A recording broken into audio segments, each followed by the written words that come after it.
মনোনয়নপত্র জমার শেষ দিনে ঢাকা বিভাগীয় কমিশন কার্যালয়ে প্রার্থীদের ভিড়। সোমবার বিভিন্ন আসনের হেভিওয়েট প্রার্থীরাও মনোনয়ন জমা দেন। ঢাকা ১৭ আসনে তারেক রহমানের পক্ষে মনোনয়নপত্র জমা দিয়েছে বিএনপি। এদিকে নিজেদের জয়ের আশা ব্যক্ত করেন প্রার্থীরা। ঢাকা বিভাগীয় কমিশনার বলেন, এখন পর্যন্ত আচরণবিধি লঙ্ঘনের কোনো ঘটনা ঘটেনি। ব্যত্যয় চোখে পড়লেই ব্যবস্থা নেওয়া হবে। মফিউর রহমানের রিপোর্ট।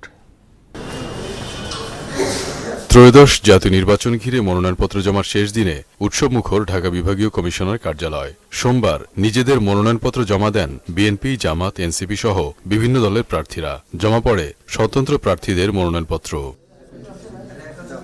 ঢাকা ১৭ আসন থেকে মনোনয়ন ফর্ম সংগ্রহ করেন বিএনপির ভারপ্রাপ্ত চেয়ারম্যান তারেক রহমান। তার পক্ষে মনোনয়ন জমা দেন দলীয় চেয়ারপারসন উপদেষ্টা মণ্ডলীর সদস্য আব্দুস সালাম। এই সময় দলের অন্যান্য নেতারা উপস্থিত ছিলেন।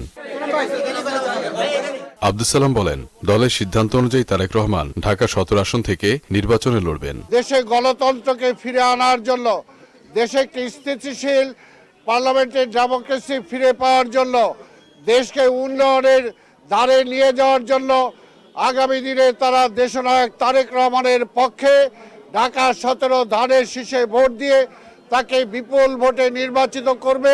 ঢাকা ১৪ আসনের জন্য মনোনয়নপত্র জমা দিয়ে জামাত নেতা ব্যারিস্টার আরমান বলেন, জয়ের বিষয়ে শতভাগ আশাবাদী তিনি। যেভাবে আমরা সবাই একসাথে ঐক্যবদ্ধভাবে ফেস্টিভ্যালকে বিতাড়িত করেছি, সময় এসছে আরও একবার সবাইকে একসাথে, বিশেষ করে তরুণ সমাজকে মাঠে নেমে পড়ার, এবং এই সংগ্রামে ইনশাআল্লাহ আমরাই বিজয়ী হব। বিএনপি, জামাত, খেলাফত মজলিস, এনসিপি, জাতীয় পার্টি সহ বিভিন্ন রাজনৈতিক দলের নেতারা মনোনয়ন জমা দেন। প্রতিদ্বন্দ্বিতাপূর্ণ নির্বাচনের প্রত্যাশা জানান তারা। সময় যতটুকু পেয়েছি, আমাদের ভিতরে যারা যোগ্য, জনগণের কাছে যাওয়ার মতো প্রার্থী আছে, তাদেরকে আমরা নমিনেশন দিয়েছি। ধানের শীষ মাত্রায় নির্বাচিত হলে আমার জীবন দিয়ে জনগণের পাশে থেকে জনগণকে সর্বোচ্চ সেবা এবং জনগণকে সর্বোচ্চ কল্যাণকর কার্যক্রম দেওয়ার ব্যবস্থা আমি ইনশাআল্লাহ করব। নিরাপত্তার ঝুঁকি নেই উল্লেখ করে ঢাকার বিভাগীয় কমিশনার বলেন, অনিয়ম দেখলেই তাৎক্ষণিক ব্যবস্থা নেওয়া হবে। নিরাপত্তা নিয়ে আমাদের কাছে এখনো সরাসরি কেউ উদ্বেগ প্রকাশ করেনি, এবং আমরা নিরাপত্তার খুব বেশি ঝুঁকি আছে এখন পর্যন্ত আমরা মনে করছি না।